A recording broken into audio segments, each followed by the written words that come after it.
Alors, bonjour Karine, bonjour tout le monde. On se retrouve ici pour faire une petite vidéo sur le thème de l'astrologie. Karine nous a déjà parlé précédemment des maisons en astrologie. Donc, elle va nous refaire un petit point rapide pour nous resituer le sujet. Et derrière, elle va nous préciser les différents axes et leur interaction, si j'ai bien compris. Karine, c'est bien ça? Oui, oui, tout à fait. Tout Ok. à fait. On avait fait une première vidéo où on avait vraiment détaillé les maisons et leur signification dans le zodiaque. Et aujourd'hui, le thème, c'était plus d'aborder les axes et qu'est-ce qu'on peut en faire, quelles sont les informations qu'on peut avoir quand on regarde les axes. Ok. On va peut-être faire une petite présentation de chacune rapidement, histoire que les gens sachent à qui ils ont affaire. Et puis après, on va enchaîner avec le sujet. Donc, je vais me présenter rapidement, puisque comme c'est ton sujet, comme ça, tu pourras après te lancer pour de bon. Alors, moi, je suis Sonia Guingel, je suis magnétiseuse, je suis masseuse ayurvédique et je travaille également avec la lithothérapie. Ce sont les énergies des pierres. Je fais ça depuis maintenant 2 ans. L'anniversaire de la société a été le 1er mai, donc c'est tout neuf. Mais je pratique déjà depuis de nombreuses années auparavant. Donc voilà pour le petit tour d'horizon du côté Sozène Magnétisme. Et maintenant, on va voir ce qui se passe du côté Astraliance. Donc, moi, je suis Karine, donc je suis astrologue. Je pratique l'astrologie à titre professionnel depuis 2008 et j'étudie l'astrologie depuis 96. Donc, un petit nombre d'années. Voilà, j'ai été formée à la Fédération des astrologues francophones en partie et à l'Institut d'études astrologiques qui était à l'époque à Nantes. Voilà pour le parcours avec un complément de formation au niveau du coaching. Voilà, on va pas trop s'attarder sur nos cursus perso, on va attaquer le vif du sujet, je pense que c'est ce qu'il y a de mieux. C'est plus intéressant. Donc voilà, je pense que c'est ce qui est le plus intéressant pour ceux qui nous suivent. Donc je vais tourner un petit peu la tête de temps en temps parce que j'ai l'écran aussi sur le côté sur lequel je vais me référer. Avec tes petites notes. Donc voilà, avec mes petites notes. On va faire un petit tour très rapide des maisons en astrologie, qui était donc le sujet de notre précédente vidéo. Donc les maisons en astrologie, les maisons, ce sont des parties du thème, ce sont des petits morceaux qu'on découpe du zodiaque qui nous donnent des informations sur les domaines de vie. Oui, tu avais fait un petit Donc peu l'analogie avec les pièces de théâtre, et donc ce sont des scènes différentes.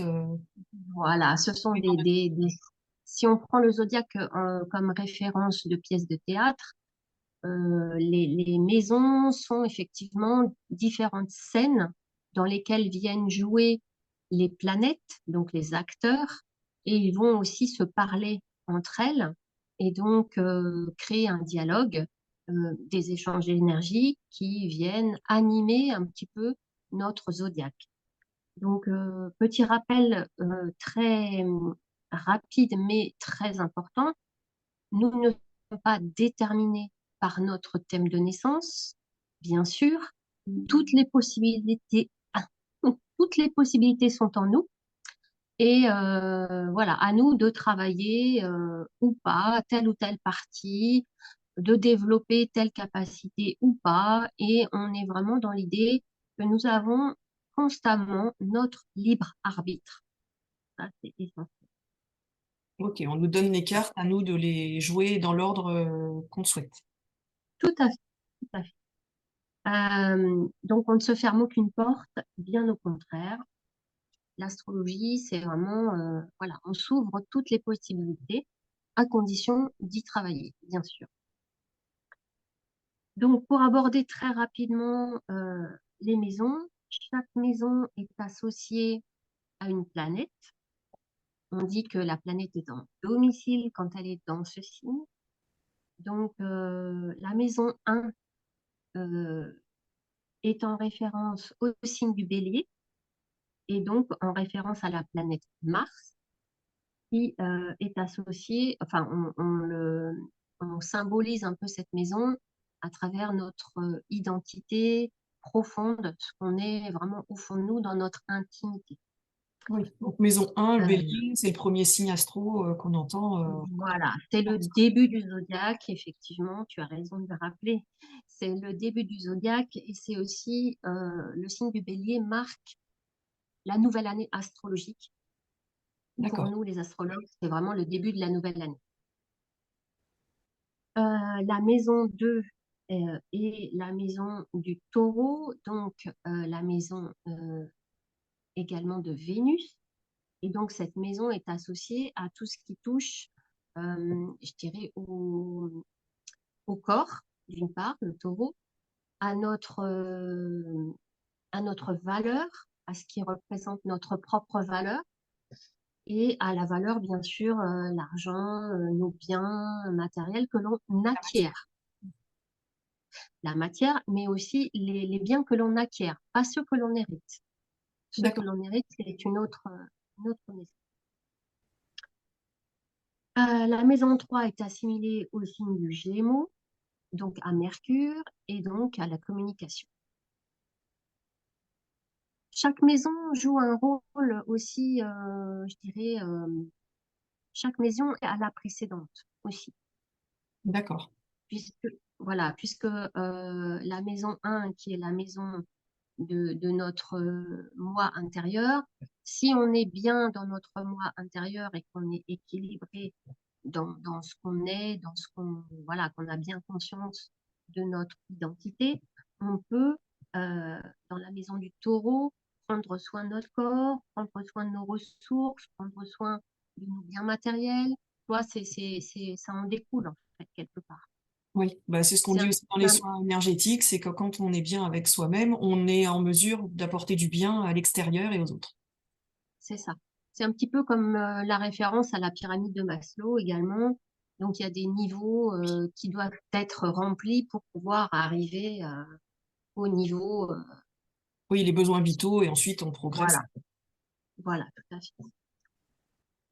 Donc, la maison 4, c'est la maison du signe Cancer qui est reliée à la Lune, donc qui est en relation avec tout ce qui est famille, sensibilité, la Lune. Enfin, voilà, la Lune est très, très importante dans le thème. On le répète jamais assez. Et c'est vraiment la sécurité émotionnelle. Voilà. La maison 5, c'est la maison du lion, donc la maison du soleil. C'est la maison qui est associée à la créativité, mais aussi aux enfants, puisque nos enfants sont aussi notre créativité, quelque part. Ce sont nos petites créations qui grandissent. Voilà. Et qui grandissent des fois trop vite, mais qui grandissent. Et tout ce qui a trait aussi au plaisir de la vie, à nos loisirs. On aime.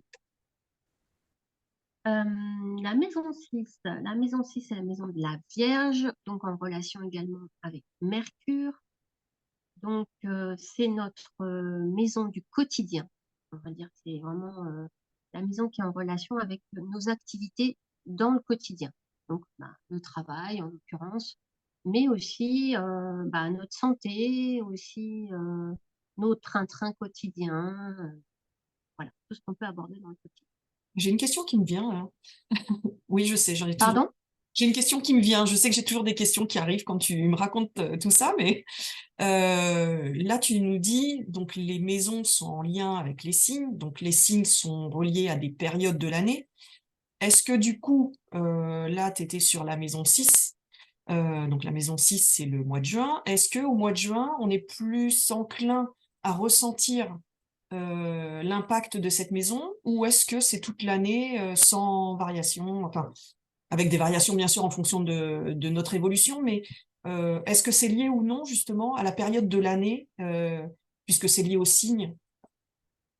Alors, Je ne sais pas si euh, c'est dit, mais oui, oui, oui, oui, j'ai bien compris ta question. J'ai bien compris ta question. Alors, non, tu vas pas forcément ressentir l'effet de ta maison 6 au mois de juin. D'accord. Pourquoi? Parce que ta maison 6, par exemple, peut être en balance et non pas en vierge déjà. Oui. C'est vrai que ça peut être lié à plusieurs. Tu vois, déjà. Et en plus, ta maison 6, qui serait, admettons, en balance, peut avoir une planète dedans. Donc, elle peut avoir, admettons, allez, Vénus. Vénus en balance. C'est vachement sympa. Donc, euh, et cette énergie-là, cette énergie de ta maison 6, sera particulièrement activée si, euh, par exemple, Vénus, s'il y a un passage de la Lune sur Vénus, ou s'il y a un passage particulier sur Vénus à un moment donné, tu vois, ça D'accord. viendra activer particulièrement l'énergie de ta maison 6. D'accord. Après, il y a d'autres phénomènes aussi, mais ça, c'est un des phénomènes déclencheurs d'énergie d'une maison. C'est Mm. pour ça qu'à chaque fois, quand, par exemple, on fait des posts sur la Lune, euh, je dis souvent dans les posts, euh, quelle est la maison dans laquelle se trouve la Lune à ce moment-là. Oui. Tu vois? Si ta Lune, elle tombe en maison 6, effectivement, ça va venir activer ta maison du quotidien. D'accord. Donc, du coup, maintenant, maison 7. Donc, du coup, maison 7. Donc, la Interrompu, maison 7, mais je m'interrogeais. Donc, mais tu fais bien, tu fais bien. La maison 7, donc c'est la maison qui est liée au signe de la balance. Donc, la maison qui est liée à Vénus. Donc, cette maison est associée à tout ce qui est relationnel, mais relations proches. Donc, effectivement, relations de couple, tout ce qui est association, tout ce qui est personnes avec qui tu travailles dans le quotidien.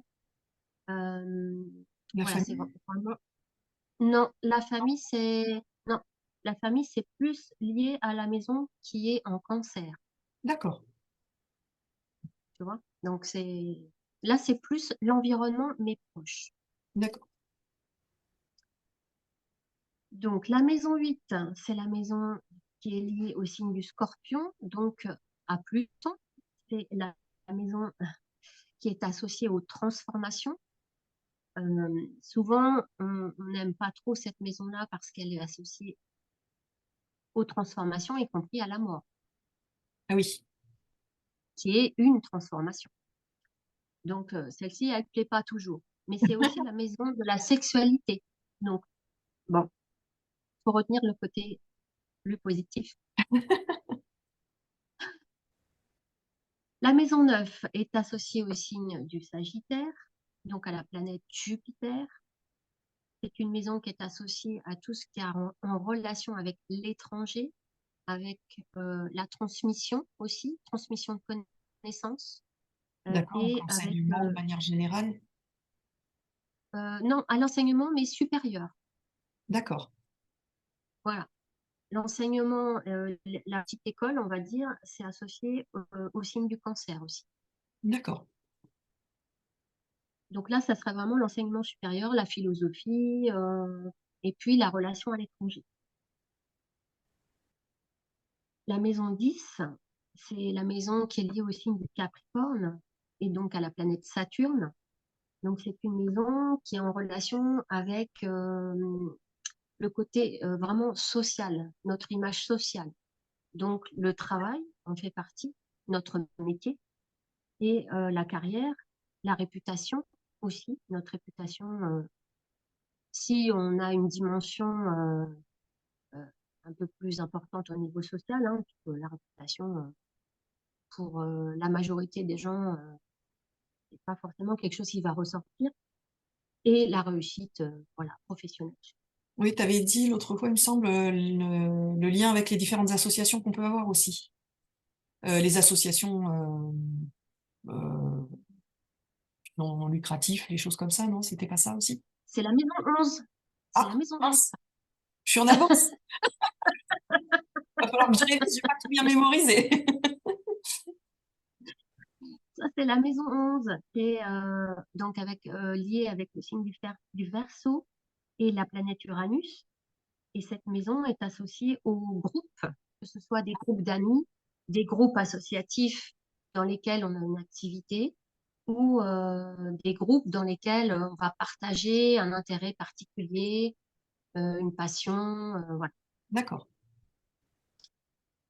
Euh, et on finit avec la maison 12. La maison 12 qui est associée au signe du poisson et à la planète Neptune. Donc, cette maison, c'est vraiment, alors, c'est la maison qui est vraiment reliée à l'inconscient, à tout ce qui nous est inconscient. C'est également, donc ça fait, les rêves en font partie, hein, bien sûr. D'accord. C'est la maison aussi qui est liée à la spiritualité, parce que le signe des poissons est un signe, on dit, relié, quelque part. Connecté. Et comment? Connecté. Oui, connecté. Et c'est la maison des secrets, des choses dont on n'a pas forcément connaissance. Et c'est aussi la maison des enfermements. Donc, tout ce qui est lié aux hôpitaux, aux prisons, voilà. C'est un petit peu cette maison-là qu'on pourrait regarder dans certains cas. D'accord. Alors, du coup, les ermites ont une maison euh, de l'enfermement importante, ou je me trompe dans ma traduction? Pardon, je sais pas, ça a coupé un petit peu. Je dis, alors, du coup, les ermites ont une maison de l'enfermement importante, ou je me trompe dans la traduction? Ça Parce que les coupe à ermites, chaque. souvent, se retirent des connexions avec les autres. Oui, complètement. Complètement. Oui, oui, c'est une maison qui peut être marquée particulièrement pour des personnes qui sont complètement retirées du monde. Euh, et même, ou alors, on peut avoir également le poisson qui sera vraiment un domaine dans lequel on va avoir plusieurs planètes, on va avoir beaucoup de choses qui vont se passer dans ce signe-là particulier. Donc, une maison douce très chargée ou un signe du poisson très chargé viendront nous indiquer quand même une propension à se mettre en retrait, en tout cas. Ok. Du coup, je crois qu'on a fait le tour des maisons, là. Du coup, on a fait le tour des maisons Donc, on va et on va pouvoir pouvoir passer aux aborder les axes. axes. Mais oui. Voilà. Alors, de quoi on parle quand on parle des axes? Alors, quand on parle des axes, on va parler plus particulièrement des signes qui sont l'un en face de l'autre. D'accord. Ils sont toujours placés de la même façon, l'un en face de l'autre, comme le zodiaque, en fait, qui nous représente vraiment à chaque fois, chaque extrémité du cercle, deux signes en face à face, ou ça peut bouger. Non, les axes seront fixes. D'accord, Donc, oui, on aura toujours un axe bélier-balance, on aura toujours un axe taureau-scorpion. Voilà, ça, ce sont des axes qui sont immuables. d'accord, Voilà. Et après, dans le thème de chacun, ces axes seront plus ou moins actifs selon les périodes. d'accord, Voilà. Mais ce qui est intéressant avec les axes, c'est que on va pouvoir débloquer des situations à travers cette idée d'axe. Je m'explique. oui, je veux bien. Si par exemple, on a une planète en bélier qui est particulièrement en difficulté, Oui. Donc là, le bélier, on c'est la... va pouvoir, c'est la maison 1, D'accord. mais là, on va plus parler des maisons, par le fait. Ah, ok, Voilà. Là, on va oublier la notion de maison et on va vraiment se concentrer uniquement sur l'axe. d'accord, Donc, si tu as ton ascendant en taureau, ta maison 1 en taureau, du coup, on va plus du tout parler du bélier. oui, Donc, voilà. Mais on va se focaliser là uniquement sur les axes. ok. Donc, l'axe bélier-balance, c'est l'axe des relations. Mhm. Donc, admettons, comment? Des relations quelles qu'elles soient. Ouais, C'est pas de toutes les relation relations. professionnelle, relation amicale, relation amoureuse en particulier, Non, c'est l'ensemble des relations. ouais. D'accord. Donc, en fait, tu vas avoir le bélier qui sera euh, ton moi. Oui, L'affirmation du moi. d'accord, Moi, je suis personne indépendante, je suis individuelle, je suis seule par rapport aux autres. Je suis vraiment dans cette idée, je suis une personne à part entière. d'accord. Voilà. Et en face, tu auras la balance qui va représenter le nous dans la relation. Et l'équilibre?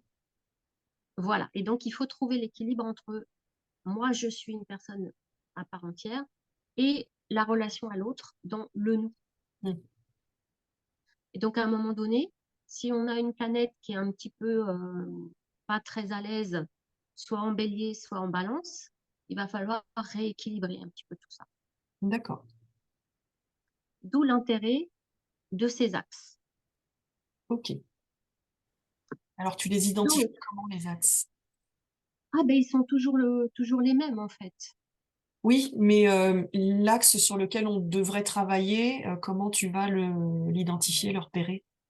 Bah, c'est par rapport aux planètes qu'il y a à l'intérieur de chaque signe. Donc, avec un thème C'est natal? avec le thème natal, oui, oui, en se référant au thème natal.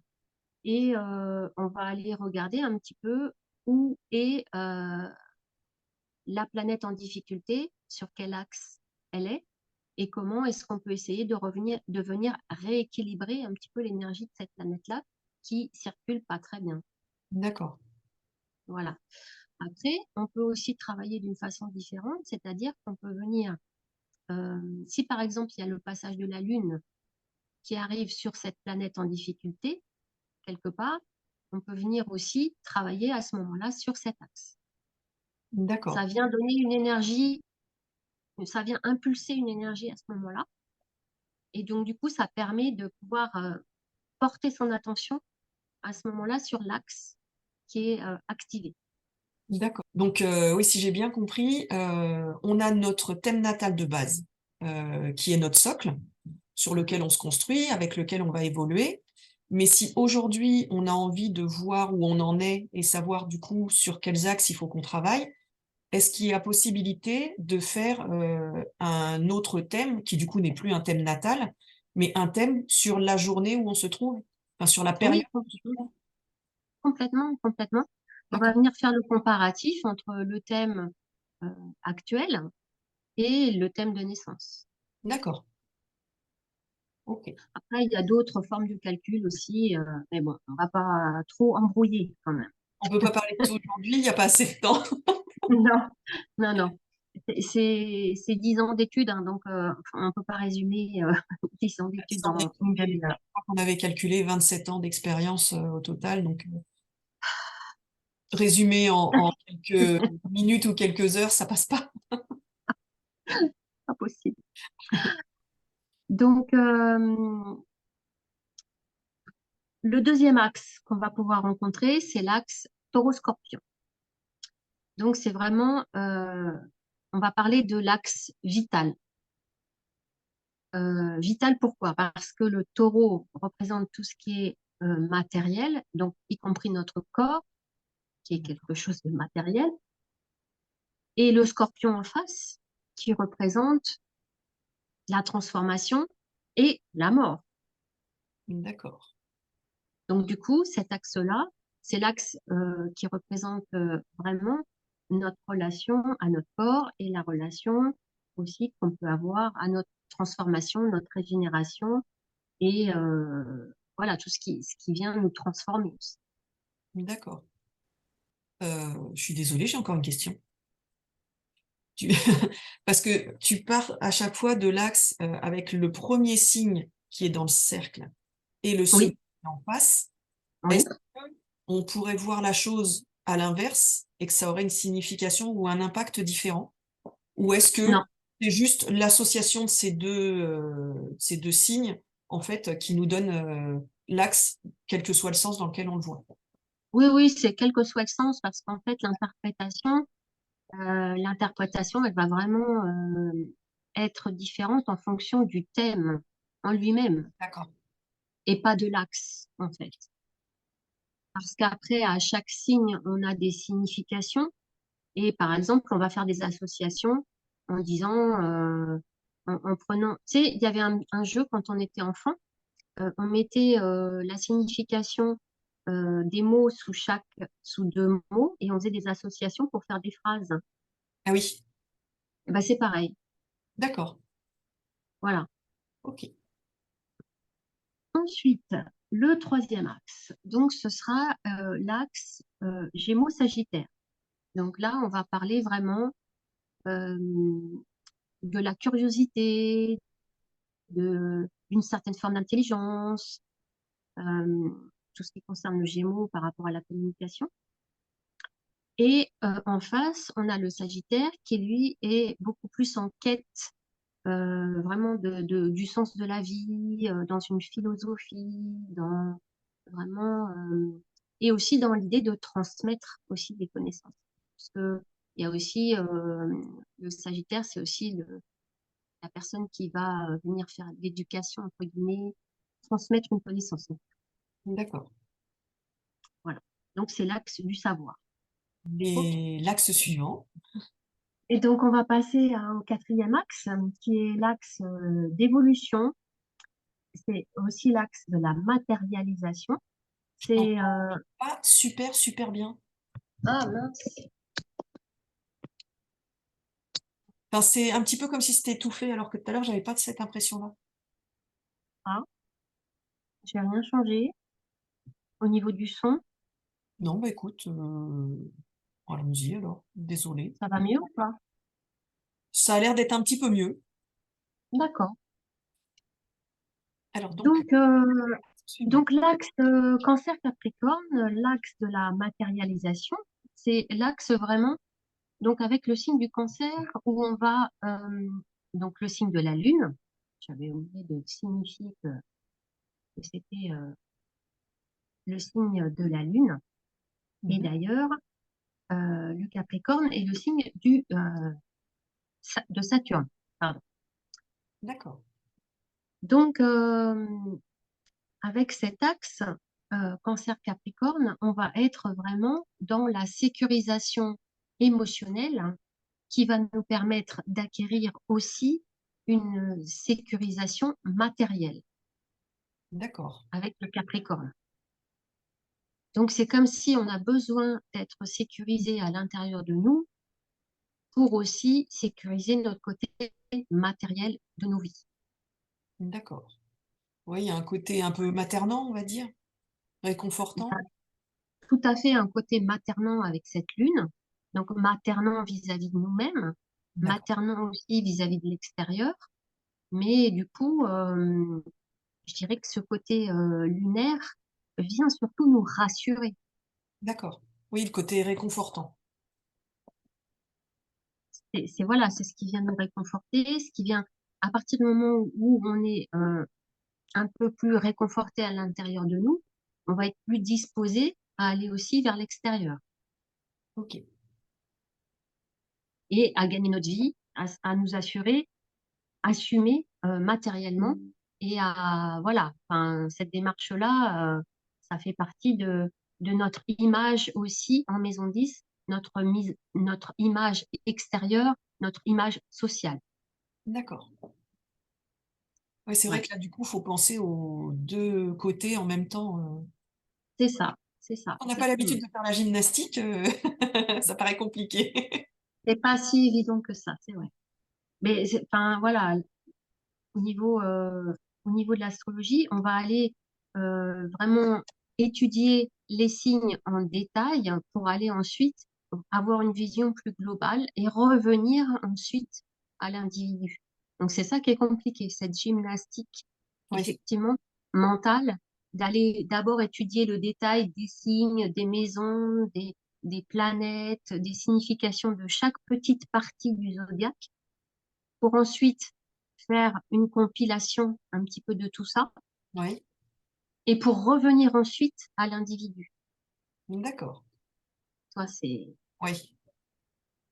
La Ouais, tu démarche, regardes elle est chaque longue tu prends après le tout, ça te fait une vision globale de la personne. Et avec cette vision globale, du coup, tu vas aller chercher les petits détails sur lesquels on a envie de travailler, voilà. d'insister ou de mettre en avant. Voilà ce qui peut aider l'individu à l'instant T dans son évolution. Oui, je dis de mettre en Mm. avant, mais effectivement, ça pourrait être aussi mettre en retrait, parce qu'il y a des fois où il y a peut-être des parties de la personnalité qui sont trop imposantes pour laisser l'ouverture à d'autres, et donc il faut Plus de peut-être place apprendre à autre chose. à la modérer. Ouais. L'équilibre, enfin, c'est vraiment le mot-clé. C'est ça, toujours le yin et le yang, c'est C'est toujours vraiment l'équilibre et voilà, l'harmonie. tout à fait.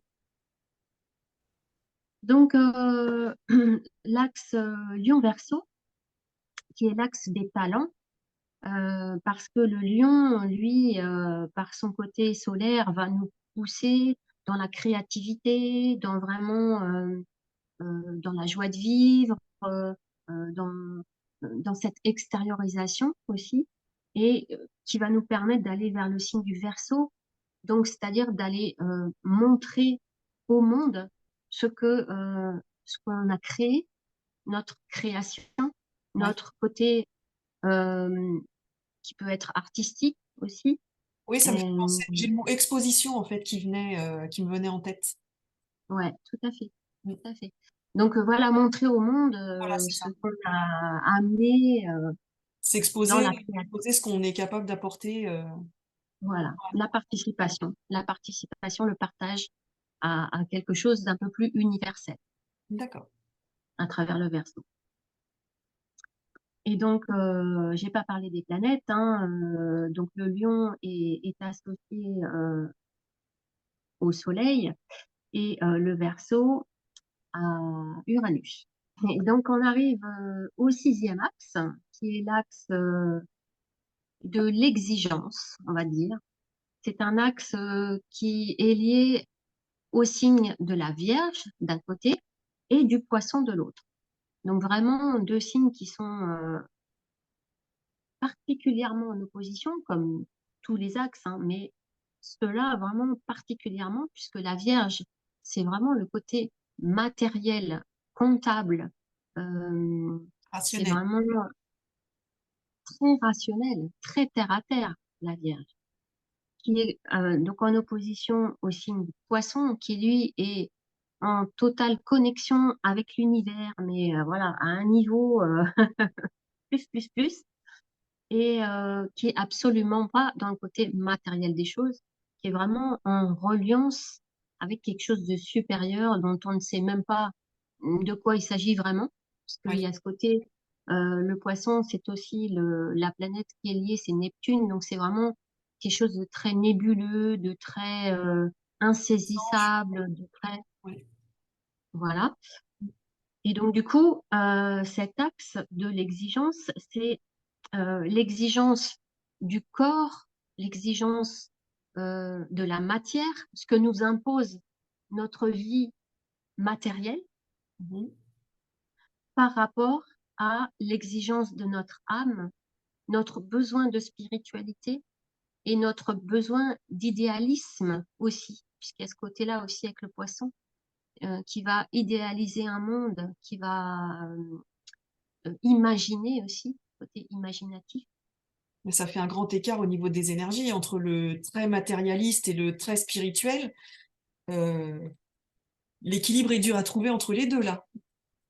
Oui, l'équilibre est dans ce cas-là peut-être plus particulièrement tranché en Oui, fait entre les deux signes. Mais du coup, c'est peut-être là où justement le travail d'évolution va se faire encore plus quelque part. d'accord.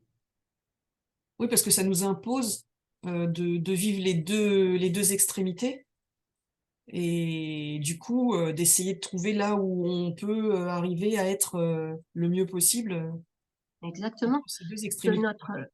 notre vie matérielle, notre vie matérielle au sens corporel, puisqu'on est des êtres enfin, matériels par essence, Oui, Donc, du coup, nous impose de manger, de boire. Enfin, voilà, si on veut survivre, il y a quand même des choses à respecter, un un minimum. minimum. Et notre exigence de l'âme, on a, depuis que l'homme est sur Terre, recherché notre connexion à quelque chose de supérieur. C'est un besoin aussi que l'on a, de nous relier, quelle que soit notre façon de nous relier à quelque chose de supérieur. euh, c'est quelque chose qui vient nourrir aussi une partie de nos énergies. Oui.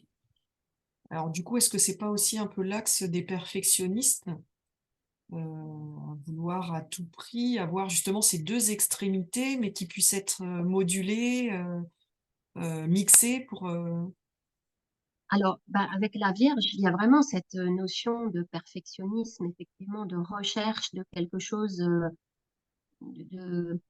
la Vierge, le signe de la Vierge, il est toujours dans l'idée de je veux améliorer. ouais, Donc voilà, il y a cette idée effectivement de perfectionnisme. Mais il y a aussi cette idée de reliance à un tout, vraiment de faire fusion avec l'univers. Mais c'est aussi le principe du zodiaque en lui-même, c'est-à-dire que tout est relié, oui, tu vois. Et quelque part, c'est vraiment la boucle est bouclée avec cet axe-là aussi. ouais. Bah oui, parce que du coup, c'est le dernier axe, C'est le dernier axe. puisqu'on a 12 planètes, donc forcément, par 2, ça fait, 6 axes. 6 axes, effectivement. OK, c'est marrant parce que ça me fait penser alors, du coup, au niveau des chakras, il y en a 7, mais ça me fait penser un petit peu à cette hiérarchisation de, je suis, je sens et cetera jusqu'à, je m'ouvre, en toute Ouais, ouais, éventualité. ouais, ouais. Juste, un petit binôme de maison là pour nous faire, les 7, l'équivalent des 7 chakras. Mm.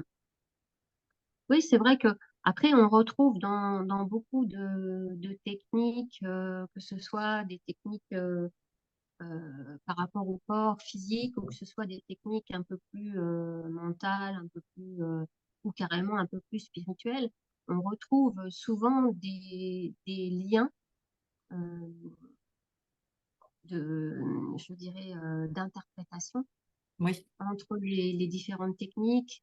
Et il y a des chiffres effectivement qui reviennent aussi souvent. Le 5, le 7, voilà, ce sont des chiffres qui reviennent aussi. Le 9, il y a vraiment des chiffres comme ça qui sont dans plusieurs techniques, dans plusieurs possibilités de développement. On retrouve un peu ces chiffres-là. d'accord. Donc voilà, on a fait un petit peu le tour des axes. Après, ce qui est intéressant aussi, c'est de voir justement si on a dans notre thème de naissance un axe particulièrement accentué. Pardon. Donc, si par exemple on a un signe particulièrement chargé, ou si on a un axe, par exemple deux planètes en bélier et deux planètes en balance, bah, ça va faire 4 planètes en tout. Et donc là, on va pouvoir dire que cet axe-là va être particulièrement important dans le thème. D'accord, donc c'est celui qui va me faire ressortir, le plus la façon dont on fonctionne et sur lequel il Disons, faut qu'on travaille pour, si on veut rééquilibrer des choses parce que du coup, s'il est trop présent, heu, il va il va boucher la place à d'autres? alors oui et non, pas forcément, parce que si c'est pas gênant pour la personne, pour sa vie à elle, si elle le ressent pas comme étant quelque chose de Oui, trop envahissant, au contraire, si elle veut le développer, c'est un axe qu'elle aura peut-être où elle va pouvoir aller piocher plus d'énergie dedans, tu vois, puisque les planètes seront présentes à l'intérieur, ça va peut-être pouvoir justement dialoguer entre elles, amener quelque chose, des informations supplémentaires pour comment, admettons s'il s'agit de l'axe bélier-balance, donc des relations, comment développer les relations, comment faire en sorte que les relations soient plus, entre guillemets, euh, plus positive dans le sens où elle apporte plus encore à la personne. Ou tu vois, il y a Après, ça dépend vraiment du ressenti de la personne. Si elle sent que pour elle, c'est pas du tout un handicap, et bien au contraire, bah, écoute, c'est super, au contraire, à développer, quoi. Oui, d'accord. Après, voilà, en astrologie, on va vraiment s'appuyer sur le ressenti de la personne. Oui, donc c'est pas parce que les planètes ou les axes sont forts que forcément c'est quelque chose qui prend trop de place dans la vie de la personne. Non, c'est elle qui en juge et c'est elle qui le vit et qui va pouvoir justement nous en parler. D'accord. Oh, Mais il est pas question de lui couper quelque chose qui, au contraire, sera positif, tu vois. Donc, faut ah faire bah oui, attention dans l'interprétation et dans ce qu'on peut amener. Donc, c'est là oui, l'idée c'est toujours l'intérêt de de, progresser et d'évoluer positivement. c'est ça, de développer nos capacités. Parce que si pour elle, elle le prend comme une capacité, comme Oui, quelque chose qui est un potentiel, voilà, ça sera aussi cet axe-là à développer encore un peu plus. oui, en fonction de ce qu'on veut dans notre évolution, des objectifs qu'on a envie de se donner. Exactement. Par Ok. contre, effectivement, si on a un signe du bélier très, très chargé et que la personne nous dit, donc, ça sera l'axe bélier-balance qui sera activé, donc l'axe des relations, et que la personne nous dit, bah, moi, j'ai beaucoup de difficultés à établir des relations. Et là, on pourra lui dire à ce moment-là, bah oui, votre signe du bélier est très chargé. Donc, quelque part, votre moi intérieur prend beaucoup de place Mm. et ne laisse pas forcément assez de place au nous, à l'accueil de l'autre, tu vois. Et donc, du coup, il faudra peut-être que cette personne-là puisse travailler sur l'accueil de l'autre, dans la tolérance, dans plus de diplomatie, dans plus de... Parce qu'on sait que le bélier, il a des fois un petit peu... voilà. Un peu brut. Et donc, voilà, ça peut heurter l'autre et du coup, freiner la relation ou carrément casser la relation. Oui. Donc, voilà. Et c'est là où on va travailler sur l'équilibre dans les axes. Ok. Eh ben, merci Karine pour ce petit tour d'horizon des axes. C'était Merci à très vous. intéressant. Je suis désolée, à chaque fois je te coupe avec des questions, hein, mais ça me ça m'amène toujours des questions quand tu me parles de tout ça. Donc, j'espère que ça aura plu aussi aux personnes qui verront cette vidéo et on leur dit quoi? À bientôt. Eh ben oui, oui, à bientôt pour d'autres vidéos, puisqu'on a déjà le thème de la prochaine, qui Voilà, sera la signification des planètes. c'est Et, ça. et puis, bah, je te remercie de ton interaction parce que ça permet d'avoir un échange très sympathique et vivant. Et en plus, je pense que si toi, tu te poses les questions, je pense que tu n'es pas toute seule. Et donc, du coup, ça permet aussi aux gens qui viennent regarder nos vidéos de pouvoir avoir des réponses peut-être à leurs questions. En tout cas, n'hésitez pas à poser des questions si vous en avez. On Oui, y dans les répondra avec commentaires, plaisir. on se fera un plaisir d'y répondre. Voilà, tout à fait. Ok, et bien sur ce, le mot de la fin, portez-vous bien. Bonne semaine à vous et puis à très bientôt.